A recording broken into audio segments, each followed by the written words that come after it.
दोस्तों, स्वामी विवेकानंद बताते हैं, एक बार की बात है। एक लड़का था। उसका नाम सबल था, जो नगर में रहता था। वह अपने जीवन से बहुत निराश था। उनकी निराशा का कारण यह था कि वह अब तक अपने जीवन में कुछ नहीं कर रहा था। उसके माता पिता उसे ताने मारते थे कि आपके सभी मित्र कुछ न कुछ कर रहे हैं, लेकिन आप अभी भी घर बैठे हैं। दोस्तों के बीच भी अक्सर उनका मजाक उड़ाया जाता था। वह कहीं जाता तो लोग उससे पूछते कि आप क्या कर रहे हैं। उसे यह बताने में भी शर्म आ रही थी। वह कुछ नहीं कर रहा था। धीरे धीरे उसने रिश्तेदारों से मिलना जुलना कम कर दिया और लोगों से मिलना भी बंद कर दिया। वह ज्यादातर समय घर पर ही रहता है। वह अकेला रोता है और भगवान को कोसता है और अपनी किस्मत को दोष देता है। अब उसे अपना जीवन बोझ लगने लगा था। कभी कभी वह सोचता कि कब वह कुछ करने के योग्य बनेगा, और फिर वह सोचता कि जिंदा रहने से अच्छा मर जाना है। एक दिन वह अपने नगर की एक गली से गुजर रहा था। तभी उसने देखा कि एक उपदेशक दुख और परेशानियों पर उपदेश दे रहा है। वह भी उसी भीड़ में सबसे पीछे बैठ गया और गुरु के प्रवचन सुनने लगा। उपदेशक कह रहा था, दुख एक शिक्षक की तरह है जो हमें जीवन की सच्चाई दिखाता है और हमें जीने का सही तरीका सिखाता है। आप चाहें तो जिंदगी जीना भी सीख सकते हैं। गुरुजी उपदेश दे रहे थे कि तुम चाहो तो कुछ भी हासिल कर सकते हो, और अगर चाहो तो एक कोने में बैठकर रो सकते हो। इन सभी बातों को सबल ध्यान से सुन रहा था, लेकिन शिक्षक की यह बातें पसंद नहीं आई। उसने खड़े होकर कहा कि कुछ भी सिखाने से दुख दूर नहीं होता। इसमें केवल दर्द होता है। दुख की पीड़ा अनंत है। ऐसा लगता है कि इसके बाद कुछ होने वाला नहीं है। इससे कुछ भी फर्क नहीं पड़ता है। इसके सामने तो मौत भी छोटी लगती है। उपदेशक ने कहा, फिर तुम्हारा दुख क्या है? सबल ने उसके सामने अपनी सारी व्यथा सुनाई और पूछा, मेरे दुख का कोई उपाय है तुम्हारे पास? यह सुनकर शिक्षक मुस्कुराए और बोले, तुम उस दिन मेरे पास आओ जब आपके जीवन में वास्तविक दर्द हो। मैं आपकी समस्या का समाधान अवश्य करूंगा। यह कहकर गुरु वहां से चला गया। सबल ने सोचा, कहीं मेरा दुख नकली तो नहीं है? क्या मैं जिस दर्द से गुजर रहा हूं वह नकली है? मेरा दुख कोई नहीं समझ सकता। जब माँ बाप नहीं समझते तो गुरु क्या समझेगा? उनके दुखों से व्यथित होकर सबल ने एक फैसला लिया कि अब वह कुछ करेगा। सबल ने एक छोटा व्यवसाय शुरू किया, पर उसे सफलता नहीं मिल रही थी। लेकिन उसके घर वाले पूछते हैं कि क्या वह कुछ कोशिश कर रहा है। वह अपने व्यवसाय में लगा रहा और धीरे धीरे उन्हें सफलता मिलने लगी। फिर उसने गति पकड़ी और केवल 3 साल के अंदर ही वह एक बड़ा बिजनेसमैन बन गया। अब सबल के आसपास ऐसे कई लोग थे जो उसकी परवाह करता था, जो उससे प्यार करता था। अब उनके परिवार के सदस्य भी उसकी तारीफ करते नहीं थक रहे थे। दिन ब दिन उसके मित्रों की संख्या बढ़ती जा रही थी। अब वह अपनी जिंदगी से बहुत खुश था। उनके कुछ दोस्तों ने उन्हें सलाह दी कि जब आप एक बड़ा बिजनेसमैन बनकर बहुत खुश हैं, तो सोचिए आपको कितनी खुशी होगी अगर आप इस शहर और इस राज्य के सबसे बड़े बिजनेसमैन बन जाते हैं। कितने लोग आपसे जुड़ना चाहेंगे, आपकी कितनी बड़ी ख्याति होगी, और स्वयं राजा भी आपसे दोस्ती करना चाहेंगे और जरूरत पड़ने पर ही आपसे पैसे उधार लेंगे। दोस्तों की यह बात सबल के मन में घर कर गई। अब वह और पैसे कमाने की कोशिश करने लगा, लेकिन उसे यह सब बहुत ही जल्दी चाहिए था। वह समय बर्बाद नहीं करना चाहता था। उनका अधिकांश समय इन चीजों को प्राप्त करने में गलाने लगा। इसलिए वह ऐसे काम करने लगा जो सही नहीं था। उसने बड़ा उधार लेना शुरू कर दिया। उसके दोस्तों से पैसे की मात्रा और अधिक मुनाफा कमाने के लालच में वह अपने माल में मिलावट करने लगा। उसने अन्य व्यापारियों के खिलाफ भी साजिश रची और उन्हें डराया धमकाया। जैसा उसके दोस्त कहते थे वैसा ही करता था। वह इन तरीकों से ज्यादा पैसा कमा रहा था, पर अब उसके जीवन में पहले जैसा चैन न था। उनके मन की शांति गायब हो गई थी और वह रात को सो नहीं पाता था। वह हंगामे में रहता था। वह सब कुछ पाकर भी उन्हें किसी चीज में सुख नहीं मिल रहा था। एक दिन सबल अपनी गाड़ी में कहीं जा रहा था। तभी रास्ते में उन्हें उपदेशक का आश्रम दिखाई दिया। वह रुका और गुरु के पास जाकर बोला, संत आपने मुझे मेरे पास आने के लिए कहा था जब मेरे जीवन में सच्चा दुख आता है। अब मैं बहुत दुखी हूँ कि मेरी नींद हराम हो गई है। मुझे कहीं भी शांति नहीं मिल रही है। इस प्रकार सबल ने अपनी सारी समस्याएं गुरु को बता दी। गुरु ने कहा, जब तुम पहली बार मुझसे मिलने आए थे तब भी तुम किसी दुख में थे। आपने उस दर्द से क्या सीखा? सबल ने कहा कि सिर्फ सोचने और चिंता करने से कुछ नहीं होता। आपकी दृष्टि को सच करने के लिए यह कार्रवाई करता है। और सिर्फ काम करने से कुछ नहीं होता, परिणाम भी मिलना चाहिए।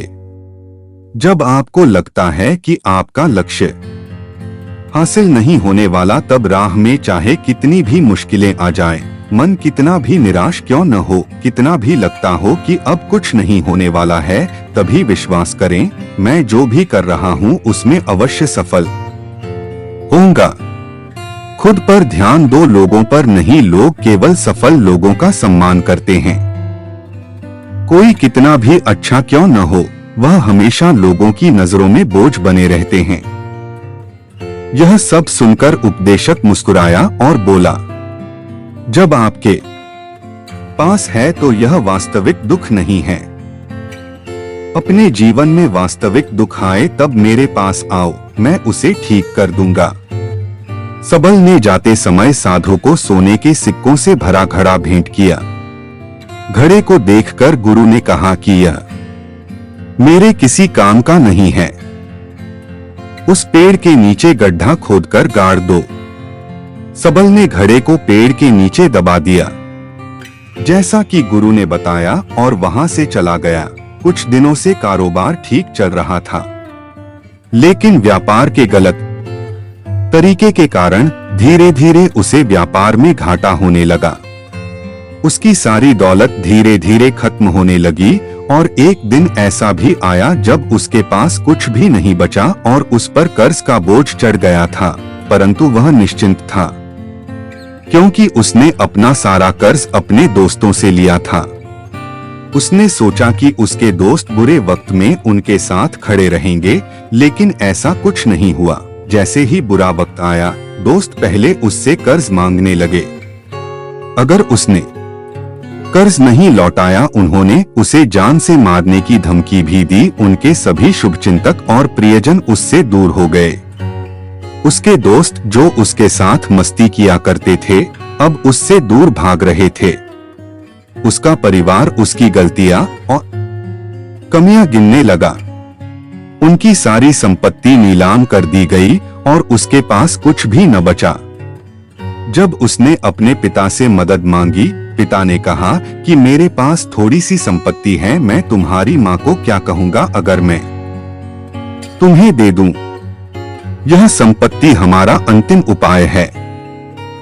सबल के मन में गहरा दुख छा गया। उसके आसपास कोई नहीं था जो उनके दुख को समझ सके, जो उसे संभाल सके।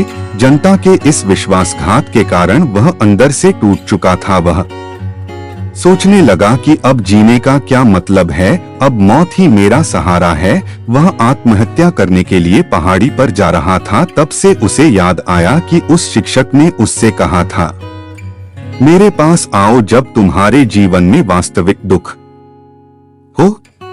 सबल गुरु के पास गया और अपनी सारी व्यथा सुनाई। आंखों में आंसू लिए उसने कहा, हे गुरुजी, मेरे दुख का निवारण कीजिए। गुरु ने कहा, जब जीवन में असली दुख होता है तब मेरे पास आ जाना, मैं इसे जरूर ठीक करूंगा। सबल ने कहा कि ये क्या हो रहा है, मेरी जिंदगी में अभी दुख नहीं है, तो आखिर असली दुख क्या है?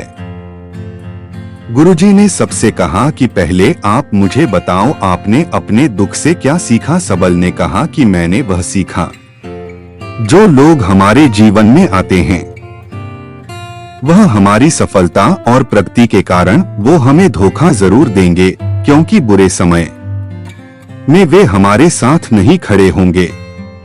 वे अच्छे समय में ही हमारा फायदा उठाएंगे और बुरे समय में हमें छोड़ देंगे।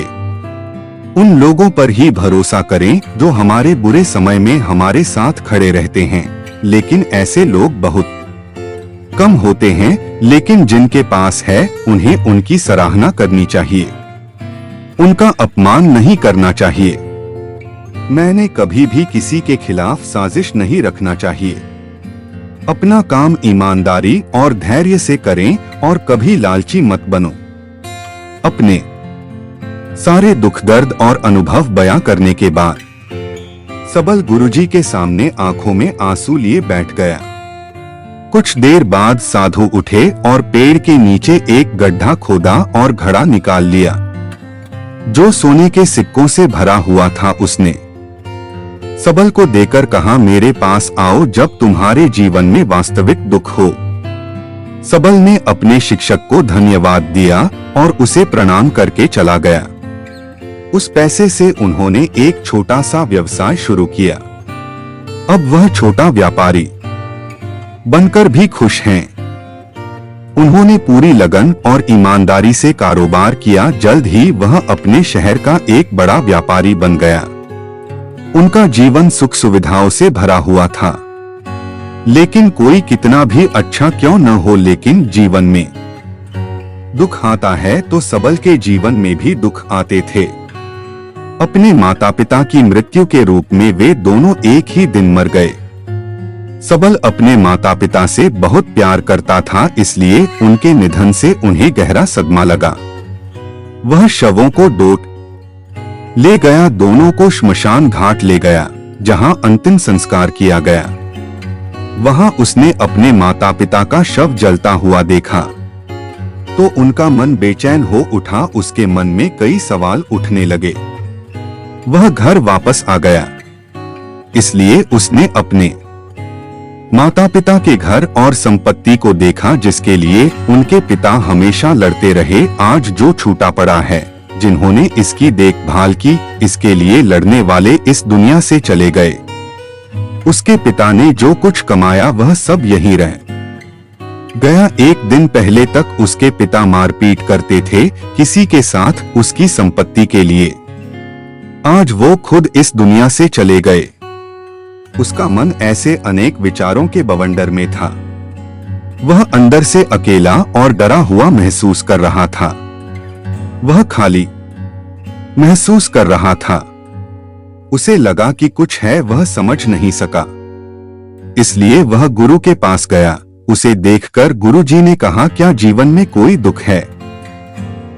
सबल ने कहा, वैसे तो जीवन में कोई दुख नहीं है, सब कुछ अच्छा चल रहा है, लेकिन आज मेरे माता पिता का देहांत हो गया है। मैं इस घटना से बेहद दुखी और परेशान हूँ। गुरुजी ने कहा, इसमें दुखी होने की क्या बात है? एक दिन सबके अपनों को मरना है, कोई न कभी जिया है और न कभी रहेगा। एक दिन तुझे भी मरना है, शायद तुम कल ही मर जाओगे या आप आज भी मर सकते हो। सबल ने कहा, क्या कह रहे हो गुरुजी, मैं भी मर जाऊंगा, लेकिन मैं अभी जवान हूँ।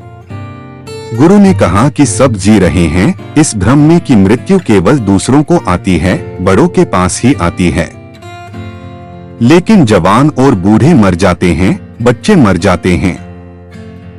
मौत का उम्र से कोई लेना देना नहीं है। यह सभी को प्रभावित करता है। मास्टर जी की ये बातें सबल के मन में घर कर गईं और वह चुपचाप चला गया, लेकिन उसका मन अभी भी बेचैन था।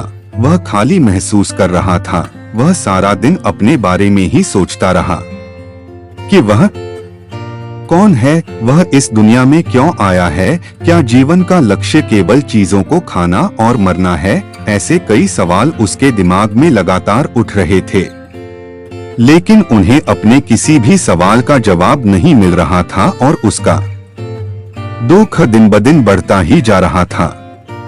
इसलिए कुछ दिन बाद वह फिर से गुरुजी के पास पहुंचा और बोला, हे स्वामी, मैं बहुत दुखी हूँ क्योंकि मैं यह नहीं जान पा रहा हूँ कि मैं कौन हूँ और मैं इस दुनिया में क्यों आया। यह सुनकर गुरुजी मुस्कुराए और बोले, आज आपके जीवन में पहली बार सच्चा दुख उत्पन्न हो गया है। यह वास्तव में दुख कहलाने के लायक है। हम नहीं जानते कि हम कौन हैं, हम क्यों आए हैं, क्या करें, कैसे करना है। सबल ने अपने गुरु से कहा कि उसकी दुर्दशा दूर करो। गुरु ने कहा कि हम सभी इंसान हैं, जीवन भर संग्रह करते रहते हैं। सबल ने कहा कि सभी इंसान जीवन भर धन, सम्मान, परिवार, प्रतिष्ठा, मित्र, शत्रु आदि जमा करता है। गुरु ने पूछा, क्या हम एकत्रित की गई चीजों में से कुछ भी अपने साथ ले जा सकते हैं? सबल ने कहा, कोई भी इंसान अपने साथ कुछ भी नहीं ले जा सकता, वह सिर्फ अकेला ही जाता है।